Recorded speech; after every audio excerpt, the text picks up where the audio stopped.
Grande alegria receber o Dr. Charles Costa para falarmos de alta tecnologia na oftalmologia.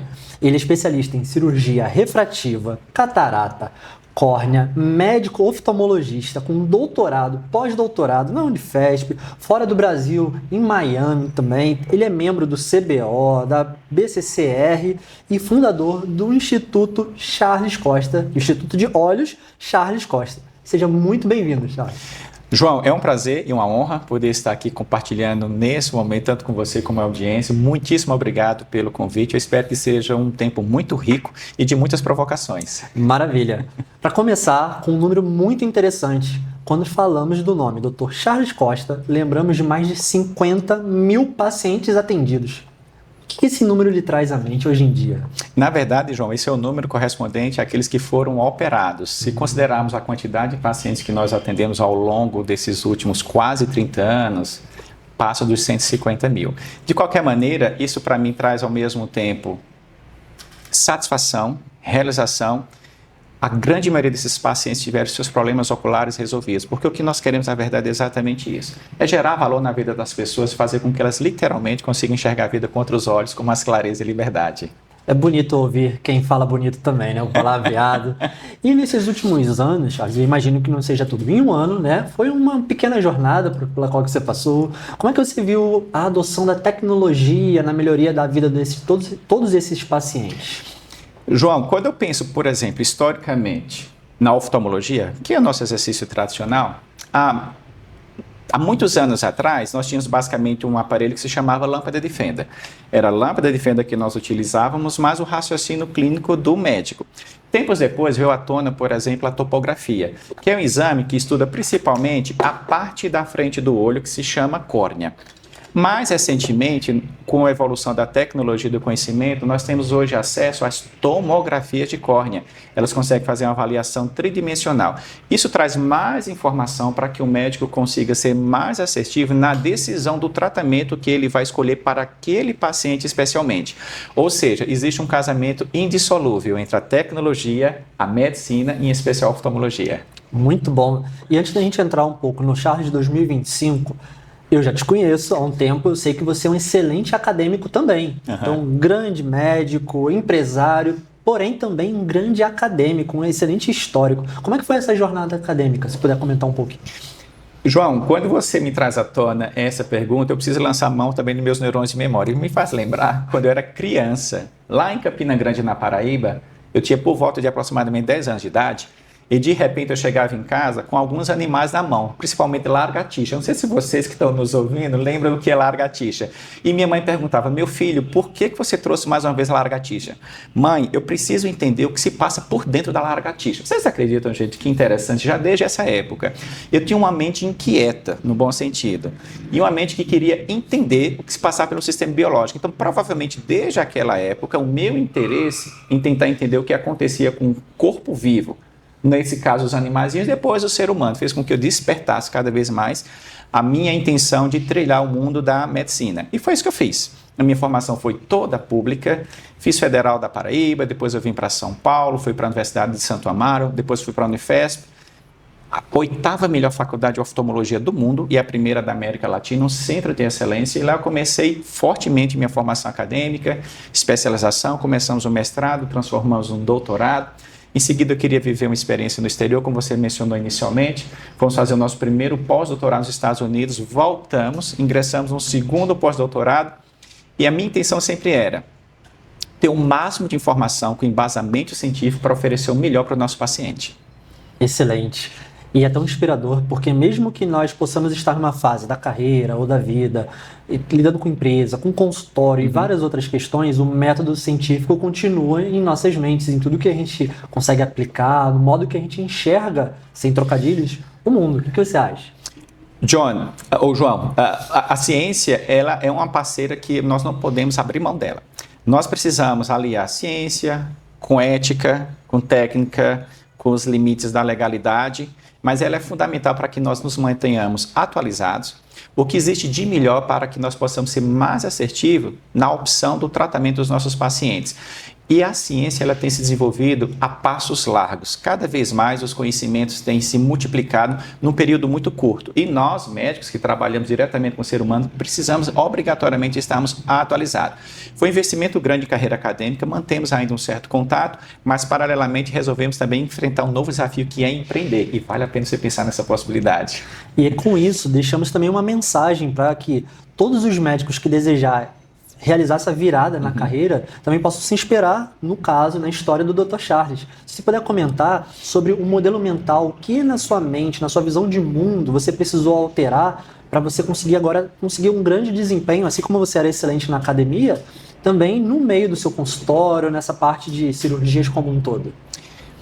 Na minha opinião, o empreendedorismo provavelmente é o melhor caminho a ser trilhado e o mais difícil ao mesmo tempo a ser superado, porque para que se tenha sucesso na vida empreendedora, além do conhecimento técnico propriamente dito, você precisa literalmente adquirir muitas outras capacitações, como por exemplo, entender o mínimo possível de marketing, gestão, vendas é fundamental, modelos de negócio, liderança, cultura, tecnologia e essas potencialidades não fazem parte da nossa formação médica. Então, depois desse longo investimento na carreira acadêmica, eu disse, eu preciso correr atrás desse conhecimento. E ele, na verdade, não para, João. Como nós precisamos nos manter atualizados do ponto de vista técnico, precisamos também nos manter atualizados do ponto de vista empreendedor. É mais um casamento indissolúvel e nós precisamos estar caminhando com essas duas ferramentas que são fundamentais. Tanto a vida empreendedora como a vida acadêmica propriamente dita. Excelente. Eu espero que durante a nossa conversa diversos residentes e médicos como um todo possam se inspirar para realizar também essa parceria, levantar esse novo pratinho na vida de cada um de nós que atuamos no meio da ciência, na academia também, com os nossos próprios negócios, e procurar saber que existe como fazer com excelência essa nova área também, mas precisa buscar conhecimento, precisa se preparar, precisa de mentoria, né? Então temos um caso de sucesso aqui na minha frente, eu acredito que vocês também que estiverem nos assistindo também possam trilhar esse caminho. E agora falando dentro de um consultório, tudo já é inteligência artificial em 2025, os resultados totalmente analisados, não necessariamente no seu consultório, mas como um todo na sua percepção, ou ainda existe muita interpretação médica humana? Na verdade, existem os dois papéis que precisam também continuar trabalhando juntos. O raciocínio clínico ele é fundamental, mas a tecnologia, sobretudo a inteligência artificial, é uma ferramenta fundamental que vai ajudar também o médico a tomar a decisão mais acertada. Quando nós pensamos num grande centro como São Paulo, é muito mais fácil ter acesso à tecnologia de ponta. Centros mais distantes, nem sempre você consegue ter acesso. Entretanto, com a própria inteligência artificial, principalmente com as teleconsultas, você consegue fazer interações com outros colegas fora de um ambiente tão grande como, por exemplo, São Paulo, se conectar nos extremos do país, desde a região norte como a região sul. E com essas coletas de informações, consegue se tomar decisão. Em resumo, nós precisamos de raciocínio clínico, que é resultado de toda uma vida de prática clínica, associado com o acompanhamento de tecnologia de ponta para a tomada de decisão mais rápida, mais segura e mais assertiva. Tem alguma história ou alguma vez que você estava utilizando tecnologia, ela detectou algum resultado, teve alguma coisa imprevista, mas que te surpreendeu e mudou o seu modo de como se utiliza a inteligência artificial, realmente o poder, a necessidade dela? Eu vou dar um exemplo, existem vários na verdade, eu vou lembrar basicamente de um no primeiro momento que eu quero trazer à tona. Só lembrando para vocês que o olhinho é como se fosse uma bolinha, tá bom? Ele tem uma porta de entrada formado pela íris, que tem na região central a pupila, que é o orifício que permite a passagem de luz. E aqui no fundo, nós temos uma porta de saída que é o nervo óptico. Na porta de entrada, nós temos duas janelinhas, a parte da frente que é a córnea e aqui a parte de trás nós temos o cristalino. Essa parte da frente, que é a córnea, eu estudei bastante. Então, a córnea, ela pode sofrer muitas alterações na sua estrutura. No passado, João, quando nós iríamos, por exemplo, dar diagnóstico de ceratocone, que é uma doença que faz com que a córnea fique pontuda, barriguda e afinada, nós não tínhamos informações detalhadas, por exemplo, da espessura e da parte de trás da córnea. Com o avanço da tecnologia, do conhecimento, e juntamente com a IA, hoje nós temos exames que nós chamamos de tomografia de córnea. Tem tomografia da cabeça, também existe tomografia de córnea. Conseguimos fazer uma avaliação tridimensional. Hoje, então, nós conseguimos, por exemplo, detectar o início de uma doença que no passado os olhos não conseguiam enxergar, que no passado nós indicávamos cirurgia refrativa, que hoje nós não indicamos. Então, de fato, muitos pacientes que no passado provavelmente não precisariam ser operados porque não tínhamos tecnologia e a tendência geralmente era mais conservadora. Já que fiquei na dúvida, não vou operar. Hoje já não tem mais essa dúvida. Nós conseguimos, com avaliação detalhada, juntamente com a IA, dizer o seguinte: esse paciente é apto para cirurgia e esse não é apto para cirurgia. E é incrível. Durante as aulas do doutorado, também passei por essa parte. Eu lembro das aulas de tomografia, quando a gente vê no final dos anos 80 um grande avanço, no início dos anos 2000 mais um outro avanço. Então, não tem tanto tempo assim que a gente possui equipamentos com a qualidade de alta resolução, com detecção de camadas do OCT, é uma sigla também para tomografia. Quem está mais na oftalmologia está mais acostumado com esse tema. Mas pensando em equipamentos, Dr. Charles, os equipamentos que eles estão disponíveis aqui no Brasil. Temos o Viés, claro, de São Paulo, mas de uma forma como um todo. Eles são equipamentos que têm vindo da China, são importados, equipamentos são mais acessíveis aqui com produção nacional. Como é que está esse cenário, se puder comentar, de equipamentos? Eu não tenho nenhum interesse comercial, fazendo meu disclaimer, tá bom? Caso eu traga à tona algum nome, não tenho nenhum interesse comercial. Quando nós pensamos em oftalmologia, João, as primeiras tecnologias, principalmente utilizando inteligência artificial, estudavam as alterações de fundo de olho, principalmente as retinopatias diabéticas, os glaucomas e as degenerações maculares relacionadas à idade. Esse conhecimento de tecnologia que era utilizado para avaliar a parte de trás do olho, com o passar do tempo, foi utilizado também para estudar a parte da frente do olho. Então, por exemplo, hoje nós temos as tomografias de córnea, tem algumas opções no mercado. Uma delas se chama Pentacam, uma outra se chama Galilei. São tecnologias que me dão informação tridimensional. Eu consigo fazer uma avaliação mais detalhada da anatomia do olho. Além disso, juntamente com o IA, vem informações do tipo aberrometria. Nós estamos acostumados a ouvir falar sobre os graus normais, miopia, hipermetropia, astigmatismo. Nós chamamos de aberração de baixa ordem. Entretanto, no passado, os pacientes faziam a cirurgia, e mesmo com um grau muito baixo, ele diz o seguinte: doutor, interessante, eu estou enxergando bem, mas com um pouquinho de dificuldade. E nós fazíamos o exame oftalmológico de rotina e dizendo o seguinte: mas que curioso, por que você está mencionando esse pouco de dificuldade, se quando nós examinamos o teu olho, nós não detectamos nenhuma alteração significativa? Com o passar do tempo, com o estudo da aberrometria, nós percebemos que não basta somente o paciente ter quantidade, mas também qualidade. E com o estudo da aberrometria, nós começamos então a oferecer ao paciente não só quantidade de visão, mas qualidade de visão. Então, além desses exames que eu mencionei para vocês, existem as tomografias que estudam o segmento anterior do olho, principalmente quando nós queremos implantar algumas lentes dentro do olho para corrigir graus fortes da vista, como quando nós não conseguimos aplicar laser na córnea. Em resumo, não dá, inclusive, John, me lembrei de um detalhe, é bem provável que em termos de tecnologia em medicina, uma das áreas que mais recebeu influência da tecnologia foi a oftalmologia. Não dá para exercer uma boa oftalmologia com excelência, com segurança, com previsibilidade, sem tecnologia. É um grande ferramenta e um parceiro indissolúvel. E para quem não for de medicina propriamente dito, for de tecnologia, engenheiro de dados, cientista de dados, estatísticos ou profissionais de diversas outras áreas, oftalmologia é um campo maravilhoso. Sim. Imagens padronizadas de alta qualidade é uma das principais áreas, se não a principal. A radiologia está ali também bem abraçadinha, como um todo, mas que você consegue utilizar suas redes neurais com equipamentos, modelos, algoritmos de altíssima qualidade. Você citou uma palavra-chave, laser. Qual é a percepção dos seus pacientes sobre uma cirurgia a laser em 2025? O laser faz parte também da história da oftalmologia. O laser é como se fosse energia concentrada.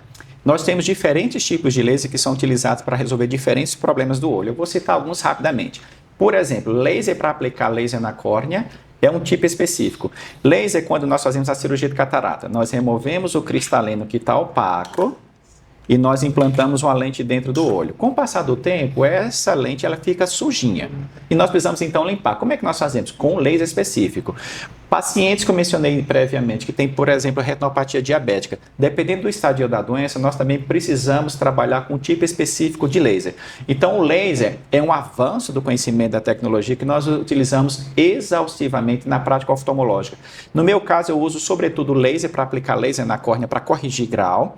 Existe um outro tipo de laser que nós podemos, por exemplo, avançar em termos de segurança na tecnologia no intraoperatório e laser que limpa a lente dos olhos.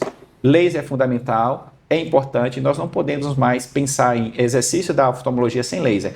Em relação ao bisturi, provavelmente o principal diferencial é segurança e previsibilidade.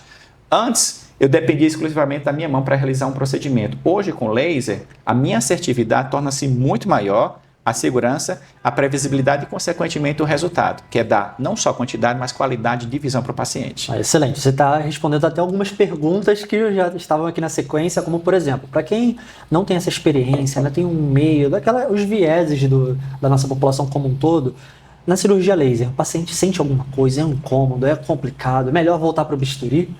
De uma forma geral, não. A cirurgia intraocular, ela é bastante rápida, segura e eficaz, a grande maioria delas é feita com anestesia tópica e se for dentro do olho é com sedação. Se for fora do olho, por exemplo, João, a cirurgia para aplicar laser na córnea para corrigir grau, o paciente precisa estar acordado. Ainda existe algumas modalidades de cirurgia que você pode lançar mão da lâmina de bisturi. Agora uma pergunta um pouco mais técnica. Como que é a adrenalina de controlar uma precisão de micrômetros durante uma cirurgia laser? É interessante essa pergunta, João, porque todo treinamento médico nós somos induzidos a viver num ambiente milimétrico, ou micrométrico, na verdade.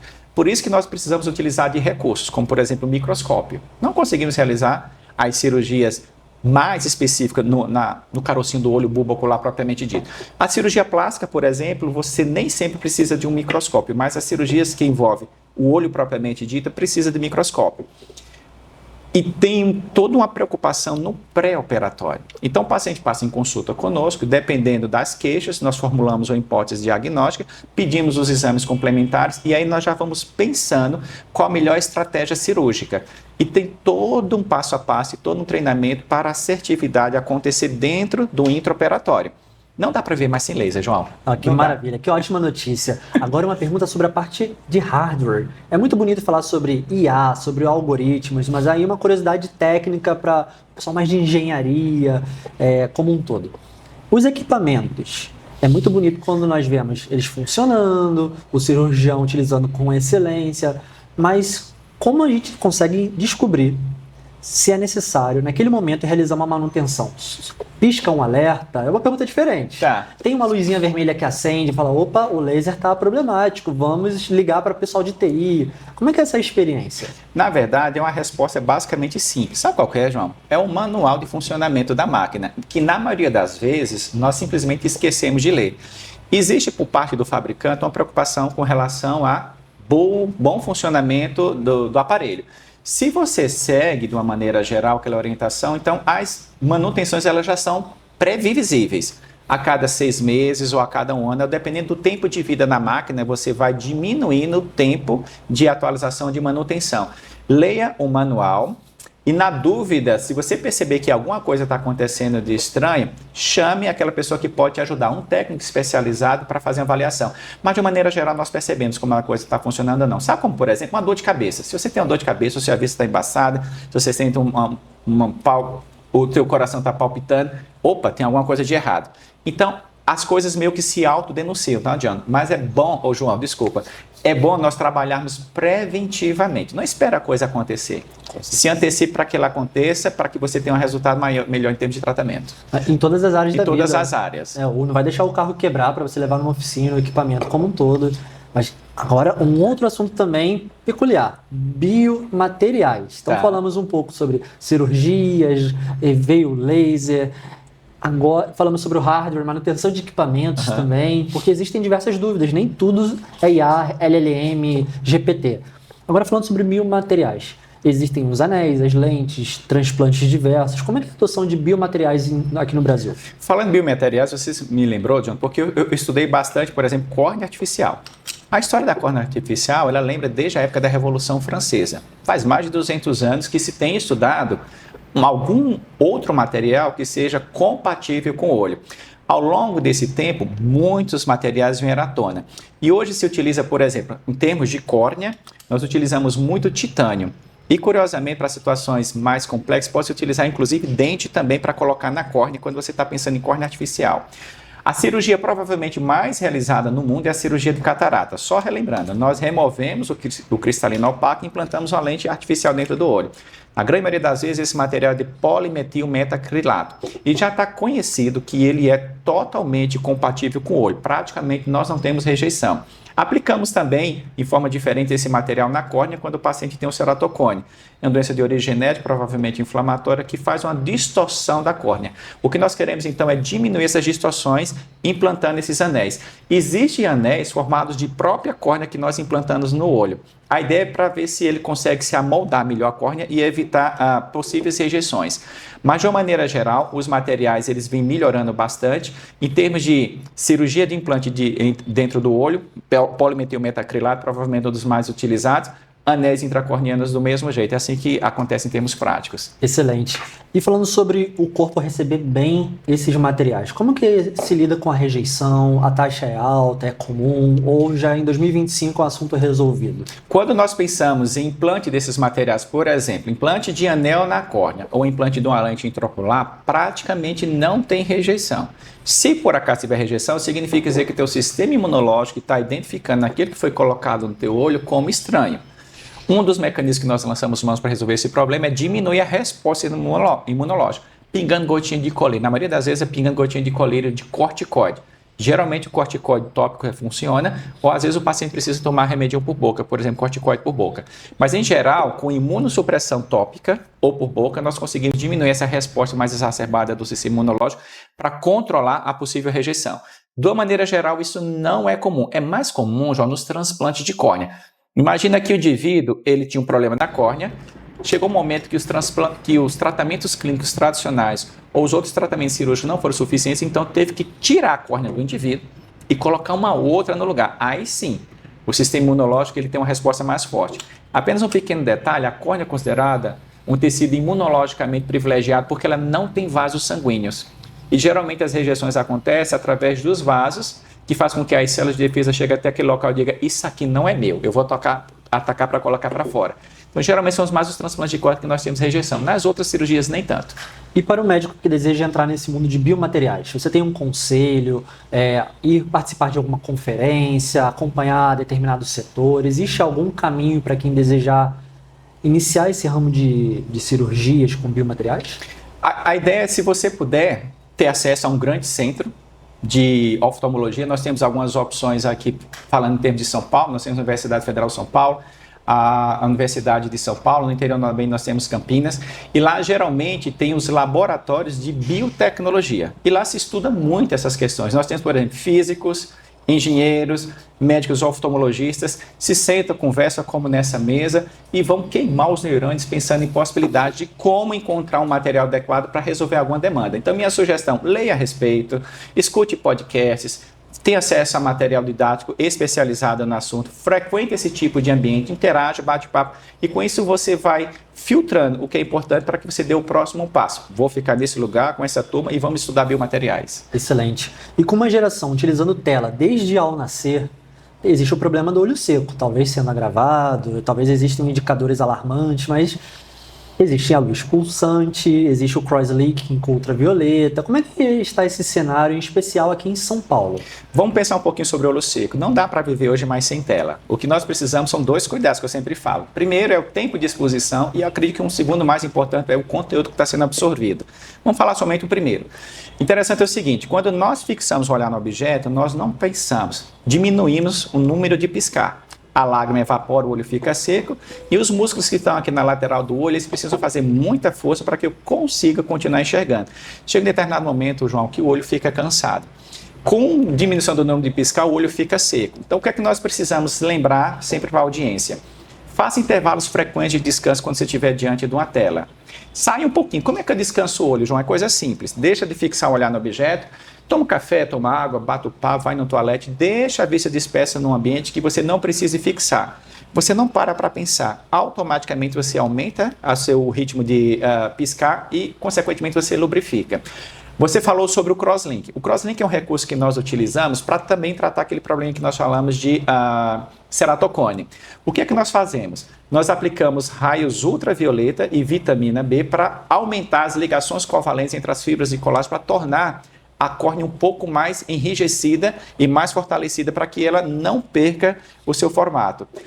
Existem também algumas doenças que acometem a borda da pálpebra, que acometem principalmente as glândulas do olho. E nós temos alguns tratamentos hoje que facilitam o funcionamento do olho. Do ponto de vista didático, a córnea tem a parte mais, a lágrima tem a parte mais externa, formada de gordura, tem a parte interna, que é a grande quantidade de lágrima, e tem a parte mais interna, que é de mucina. Às vezes, a lágrima evapora mais rápido, porque a parte externa, que é de gordura, ela não está funcionando de maneira adequada, porque a glândula que produz aquela gordura está comprometida. Então, a luz pulsada pode ser uma ótima opção para facilitar o funcionamento das glândulas de Meibomius, para que nós mantenhamos o filme lacrimal mais estável. Para quem não está dentro desse mundo, mas desejar cuidar da própria saúde, qual é um alerta para saber que é necessário cuidar de um problema de olho seco ou não? Qual é o principal sinal que a gente possa comentar aqui para quem está dentro? João, a queixa mais comum quando se trata de problemas de olho é a dificuldade para enxergar. Existem muitas características e nuances nessa dificuldade para enxergar. Às vezes você enxerga um pouco torto, às vezes enxerga embaçado, às vezes enxerga distorcido. De uma maneira geral, se você perceber que não está enxergando bem, passe em consulta oftalmológica. Isso é uma pergunta muito importante. Quando nós pensamos em prevenção de saúde ocular, pelo menos uma coisa você tem que fazer todo ano, João. Mesmo nada sentindo, escolha seu médico oftalmologista, passa em consulta de rotina. Uma segunda sugestão, usar um óculos de sol, João. Você acredita? Os raios ultravioletas provenientes de um ambiente são uma onda eletromagnética que quando bate na parte da córnea, na lágrima que está na frente da córnea, a lágrima evapora, o olho fica seco. Se você usar um óculos de sol, isso ajuda, e um colírio lubrificante, de preferência sem conservante. Claro que para você adquirir o colírio tem que passar em consulta. Uma vez por ano passa em consulta, usa óculos de sol, colírio lubrificante. Se o olho por acaso coçou, queimou, ardeu, lacrimejou, se a vista está embaçada, não esqueça de fazer uma coisa muito simples, João. Tapa um olho, gente, e compara com o outro. A maioria das pessoas não percebe que um olho é diferente do outro. E só vai perceber isso se por acaso tem um dos olhos que está muito ruim e tapa o bom. Faça esse exame, eleja, por exemplo, um objeto para você enxergar, tapa o olho, compara com o outro. Se tiver muito diferente, é um alerta. Passe em consulta oftalmológica. É simples, é tão simples que a nossa produção, enquanto você estava falando, eles estavam testando também, tapar cada um dos olhinhos, né? É uma coisa simples, mas que funciona. O minimalismo, o simples às vezes é um luxo, é poderoso e as pessoas complicam demais, né? Às vezes complica demais. Vamos diminuir as complicações, gente. Agora falando em algo complicado, inteligência artificial. Com tanta tecnologia disponível, um portfólio cheio de opções, LLM, GPT, dispositivos para gravar reunião, secretária virtual. Como é que você escolhe hoje em dia o melhor repertório para o seu próprio consultório? Você vai em conferências, você assiste palestras, conversando com outros profissionais, algum modo inovador também para nos contar? Eu acredito que nós precisamos ir direto na fonte. Quem são as pessoas que entendem de inteligência artificial? É fundamental para que nós, profissionais da área de saúde, e não só nós, todo e qualquer ser humano, tenha um mínimo de informação a respeito do que é inteligência artificial. Procure uma fonte segura. Eu quero fazer um curso básico de inteligência artificial. Eu preciso entender como é que eu consigo fazer um prompt de maneira adequada para encontrar uma resposta que eu preciso. Aquilo que você mencionou previamente é fundamental. Participar dos congressos, dos seminários, podcasts, ler a respeito, interagir com pessoas, fazer parte de grupos de WhatsApp, de pessoas que gostam de tecnologia e traz à tona essa questão. À medida que você for interagindo, for se aprofundando no tema, então você vai entendendo um pouco mais quais são as nuances de cada um deles e escolhendo qual a melhor ferramenta para você colocar em prática no seu dia a dia, na sua atividade profissional. Excelente. Existe alguma ferramenta que seja aquela sua queridinha? Você fala, por exemplo, o meu é o Claude, que é o concorrente do ChatGPT. Então, todo dia eu falo com o Cláudio. Se eu tivesse um próximo filho ou um peixe, alguma coisa, eu colocaria o nome de Cláudio, de tanto que eu falo Cláudio. Você tem algum preferido? O primeiro que você mencionou, curiosamente, o ChatGPT, para mim, é um parceiro que faz parte do meu dia a dia.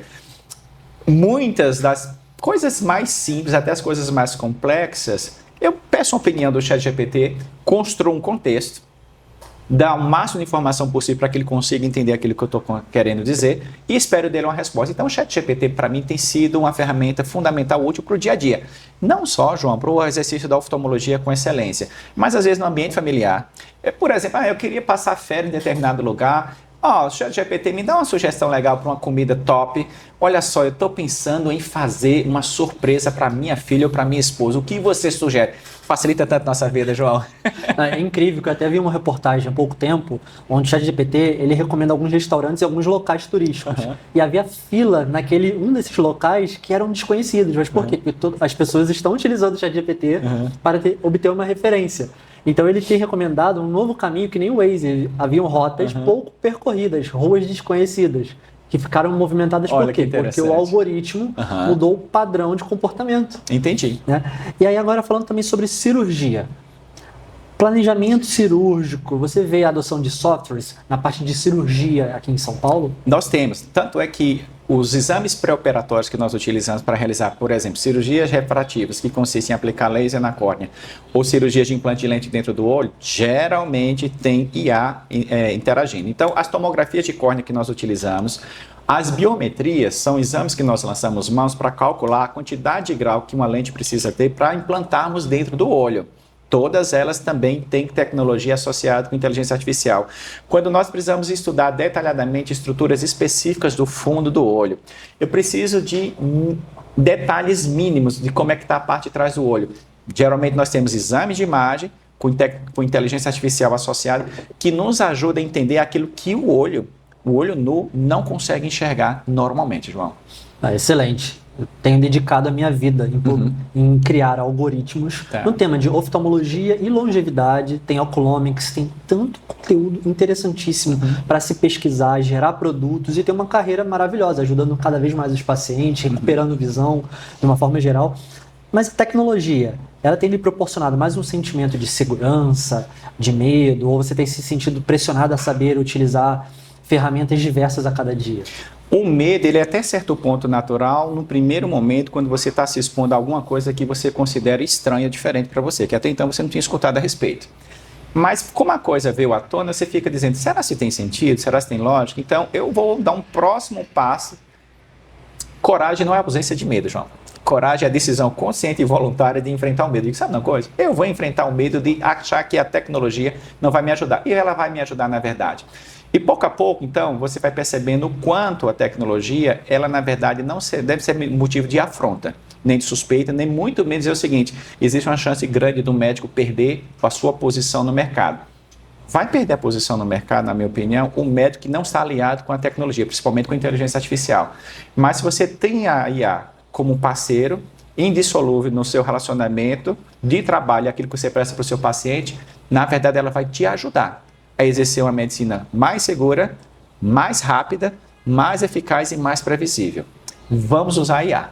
Com certeza. E publicações recentes, no final de 2025, Sim. Eu pedi para a nossa produção colocar aqui na tela também, para quem estiver nos assistindo, elas evidenciaram que não é que a IA vai substituir o médico, mas o médico que utiliza inteligência artificial, ele obtém um resultado, uma performance muito melhor do que aquele que não utiliza. E falando nessa parte, para um médico, pensando em duas personas.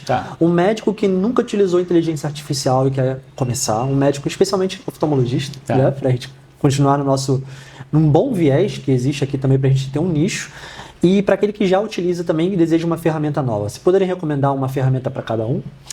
Quando nós pensamos, por exemplo, eu tenho um viés de falar sempre da parte da frente do olho, porque é meu dia a dia. Isso que eu acabei de falar para vocês. Você mencionou, inclusive, no início, João, desculpa, porque o João faz parte da nossa rotina. O ChatGPT hoje é possível que ele nos auxilie, por exemplo, na consulta. Você deixa lá uma função de consultoria ativa, você vai batendo papo, conversando, interagindo, ele te ajuda a fazer um resumo da história clínica do paciente e, de repente, ele pode emitir uma possível hipótese diagnóstica e sugerir um tratamento. E, às vezes, João, você pode estar interagindo com pessoas que descobriram você através das redes sociais de outras partes do mundo. E você pode interagir com esse indivíduo, ele envia para você sua documentação, você faz a interpretação e você consegue se comunicar com ele na língua dele. Olha como isso ajuda.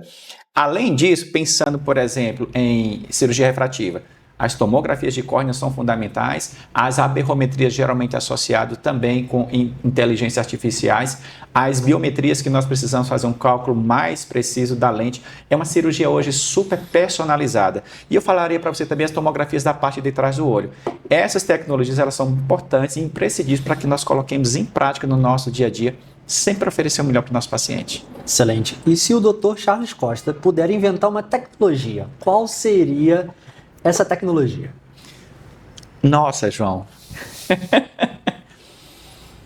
A que conseguisse nos ajudar a entender de maneira mais rápida, mais segura.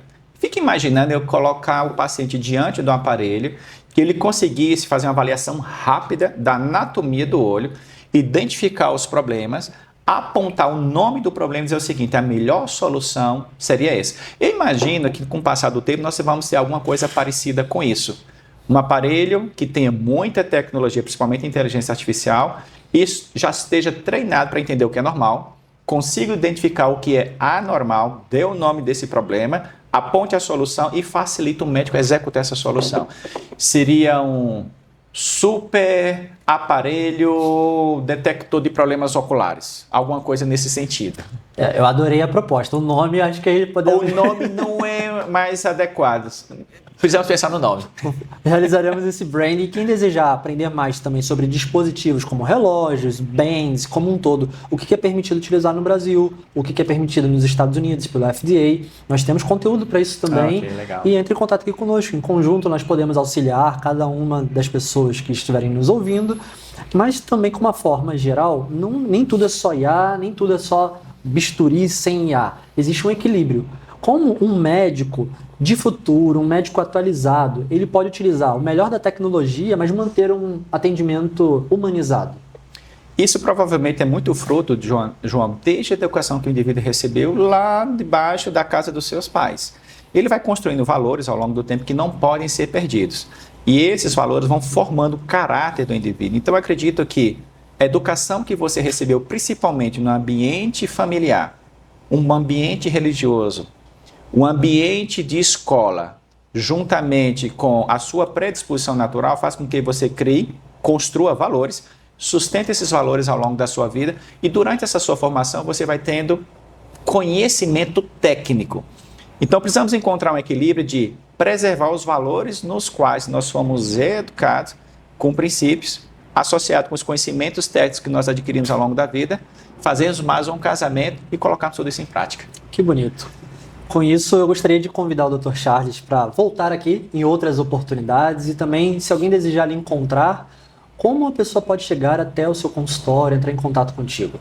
Você pode acessar o meu site, drcharlescosta.com.br, o meu Instagram, drcharlescosta.oftalmo. Estou localizado na Avenida Paulista, número 91, conjunto 309, o número 11 99795 2025. Eu terei o maior prazer em te ajudar a enxergar a vida contra os olhos. Não esqueça, eu sou o Dr. Charles, o melhor amigo dos seus olhos. Excelente, ele terminou com uma frase de efeito. Adotarei isso também para a carreira. Charles, alegria. Meu. Um prazer. Muito contigo. obrigado, João, pelo convite. Sucesso.